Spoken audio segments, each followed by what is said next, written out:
Barbara, ভিয়েতনামের উপর তোমার অনুভূতির তর্জমা আমি করেছি। তোমার হৃদয়ের সুবাতাস আমার গিলে করা পাঞ্জাবিকে মিছিলে নামিয়েছিল।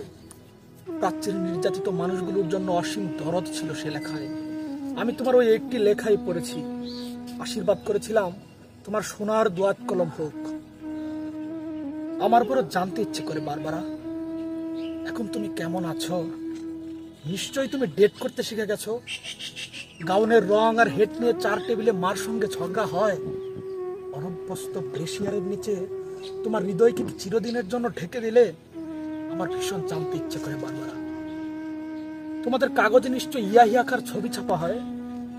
বিবেকের বোতামগুলো খুলে হৃদয় দিয়ে দেখো, ওটা একটা জল্লাদের ছবি।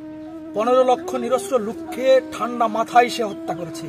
মানুষের কষ্টার্জিত সভ্যতাকে সে গলা টিপে হত্যা করেছে। অদ্ভুত জাদুকরকে দেখো, 20 শতাব্দীকে সে কৌশলে টেনে হিচড়ে মধ্যযুগে নিয়ে যায়। দিয়াশলাইয়ের বাক্সের মতো সহজে ভাঙে গ্রন্থাগার, উপাসনালয়, ছাত্রাবাস, মানুষের সাধ্য মতো ঘর বাড়ি। 7 কোটি মানুষের আকাঙ্ক্ষিত স্বপ্নের ফুলকে সে বুট জুতোই থেতলে দেয়। টু উইমেন ছবিটি দেখেছো বারবারা? গির্জা ধর্ষিতা সোফিয়া লরেনকে দেখে নিশ্চয় কেঁদেছিলে। আমি কাঁদিনি। সোফিয়া লরেনকে পাঠিয়ে দিও বাংলাদেশে। 30 লক্ষ রমণীর নির্মম অভিজ্ঞতা শুনে তিনি শিউরে উঠবেন। অভিধান থেকে নয়, 80 লক্ষ শরণার্থীর কাছে জেনে নাও নির্বাসনের অর্থ কি। জর্জ ওয়াশিংটনের ছবিওয়ালা ডাক টিকেটে সুস্থ থাকবে না স্বাধীনতা। আমাদের মুক্তিযুদ্ধের কাছে এসো।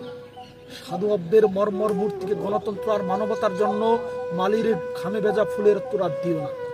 নিহত লোকটি লজ্জায় ঘৃণায় আবার আত্মহত্যা করবে। বারবার এসো। রবি শঙ্করের সুরে সুরে মুমূর্ষ মানবতাকে গাই, বিবেকের ঝংধরা দরজায় প্রবল করা ঘাত করি। অন্যায়ের বিপুল হিমালয় দেখে এসে ক্রুদ্ধ হই, সংগঠিত হই। জল্লাদের সানিধ্য অস্ত্র সভ্যতার নির্মল পুষ্পকে আহত করার পূর্বে, দর্শন সাহিত্যকে হত্যা করার পূর্বে এসো বারবারা, বজ্র হয়ে বিদ্ধ করি তাকে।